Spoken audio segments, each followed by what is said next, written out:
পেয়ে গেছি একটা সুন্দর হাঁস। কে দিয়েছে বাবাই এটা? দক্ষিণ দিনাজপুর থেকে কেয়া চাকি। কেয়া চাকি। কালকে আমি যেখানে গেছিলাম চুল কাটতে সেখানে থেকে এটা দিয়েছে, এটা দিয়েছে।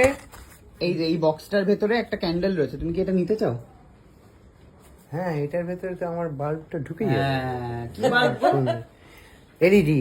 LED bulb. সেটা এখানেই বা রাখবে কেন? সে তো এইরকম প্লাগ হোল্ডারে থাকে। না, আমি না মানে? ছবি তোলার জন্য নিয়ে যাই না। ও, সেগুলো এখানে রাখবে তুমি? হ্যাঁ, সেগুলো প্যাঁচওয়ালা। বাহ, ঠিক আছে, তাহলে রেখে দাও। এটা পেয়ে গেল একটা। তার মধ্যে ছিল হচ্ছে এই সুন্দর সেন্টেড ক্যান্ডেলটা, যেটা কিনা হচ্ছে ওই দোকান থেকে দিয়েছে। এটা জন্মদিনের গিফট। সাথে 4টে ফেরোর আচার ছিল, তার মধ্যে মা হচ্ছে মাসিকে 2টো দিয়ে দিয়েছে কুট্টুর জন্য। আর ছিল হচ্ছে এই অসাধারণ লজেন্সটা। এই লজেন্সটা এতটাই ভালো খেতে, আমি হচ্ছে মুগ্ধ হয়ে গেছি। আর মুগ্ধ হয়ে আমি খাওয়াবো হচ্ছে কুটনি বৌদিকে। বাড়িতে চলে এসছে কুটনি, জাস্ট এটা খেয়ে দেখ। তো জন্মদিনের আরেকটা গিফট। ও, আরেকটা গিফট জন্মদিনের, যেটা হচ্ছে ওর নেইল আর্ট যে করে দিয়েছিল, করে দেয়। হ্যাঁ, ওর কাছেই করি আমি, সে তোর বার্থডে গিফট হিসেবে এটা দিয়েছে। তো এই নেল পালিশটা কি তুই পরেছিস নাকি এটা নেল আর্ট করানো? এটা নীল আর্ট। ও, এনে খেয়ে দেখ। থ্যাংক ইউ, এটা মিষ্টি দেখতে। অন্বেষা দিয়েছে এটা তোকে। Thank you Anwesha. লু আর আমি। হ্যাঁ, খা খেয়ে দেখ, তাড়াতাড়ি বল কেমন খেতে। গুঁড়ো পড়বে, গুঁড়ো পড়ে ঠেলে নে। ও, এই হাঁসটার সাথে আরেকটা জিনিস ছিল বাই দ্য ওয়ে, সেটা হচ্ছে এই গণেশ, যেটা কিনা গাড়িতে লাগানোর জন্য। ওকে, বাড়িতে এসছে কুটনি প্রো শাশুড়ি। এটা আপনি খেয়ে দেখুন তো এবং বলুন কেমন খেতে। কেমন খেতে রে? হেভি না? ছিঁড়ে দেবো? দিন, আমাকে দিন। আমি শিখতে পারি। পারো? বাবা, প্রো এমনি কি নাম দেওয়া হয়েছে প্রো? প্রপার ছিঁড়েছে কিন্তু ভাই, প্রপার। টেকনিক আছে। কুটনি প্রোকে কি খেতে দেবে? আমাদের বাড়িতে তো আবার কোনো খাওয়ার থাকে না মা।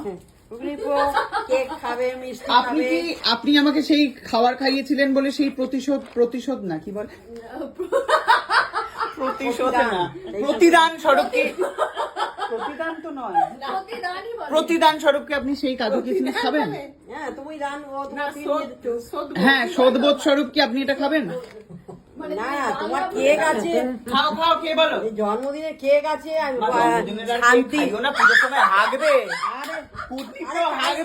আমি বুঝতে পেরেছি তোমার কুটনি প্রোর ওপর প্রচুর রাগ রয়েছে, তাহলে এভাবে তুমি হাগিয়ে মারবে তুমি মহিলাকে?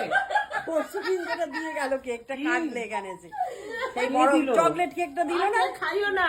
তারপরে পড়ছি তো, এরপরে আর বুড়ি হয়ে যাবে, আর পড়তে পারবো না। তারপরে ওটা আবার সুগার পার্টি শান্তিপুরে এই সর ভাজা এর। হ্যাঁ, ওগুলো খেতে পারো। খাবে শান্তিপুরে মিষ্টি? শান্তিপুরে নিকুতি, তোর অভাব নেই খাওয়ার, তো সুগার কি খাবে? কেন, সুগার ফ্রি একটা মিষ্টি রয়েছে তো, হ্যাঁ, ওই তো বলছি, ওটা দিয়ে দাও। সর ভাজা খাবে। আর এত সুন্দর করে কফি খুকে রেখে নাও। কফি খাবে না, ওর লিকার চা খাবে। কফি খায়, কাউকে দিতে চাইছে না। দামি কফি তো না, কফি খায় না বলে চা। তুমি এরকম হয়ে গেছো কি করে? তুমি তো দেখছি কুটনি প্রোর ওপর হয়ে উঠেছো। হ্যাঁ, লিকার তুমি তো এরকম ছিলে না। ও না, কফি খায় না, চা। এটা আবার কি? দুধও দেবে না? ও মা, এরকম কেন? কফি পেলে খাই, পারবো না খাই। তাহলে কফি আমাদের বাড়িতেই পাওয়া যায়, ভালো। ও মা, লিকার খাবে না, তুমি খাবে। তুমি চা খাইয়ে বাড়ি পাঠি? চলে গেছে। কোথায় চলে যাচ্ছে? এখন ছেলে নেই। খুকু ঘুমালে হবে না, খুকু তিনটের সময় ঘুমালে পাড়ার জোরালো করলে হবে না, ওকে ওটাতে হবে। সেটা ছেড়ে দে, ঘুমাতে দে। বাহ, কি পিরিত রে, কি পিরিত না। কাজে এসছে আমার ছেলে। খুকু ঘুমাবে বলে মা খুকুকে এখন ডাকবে না।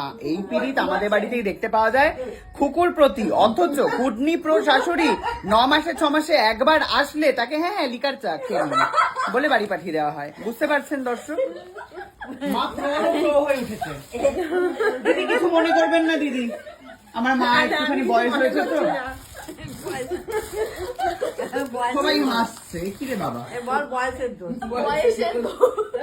কি অদ্ভুত। যাই হোক, কুকু আর ফোন ধরছে না। কুকু বুঝেই গেছে ভাই ফোন করছে এই সময়, মানে হচ্ছে কফির জন্য ডাকছে। এই তো 3টের সময় এখন আর ফোন ধরবে না। কাকিমা না বাজার করতে যাবে বলছিল, বৃষ্টির জন্য। Okay bye, thank you. বৃষ্টির জন্য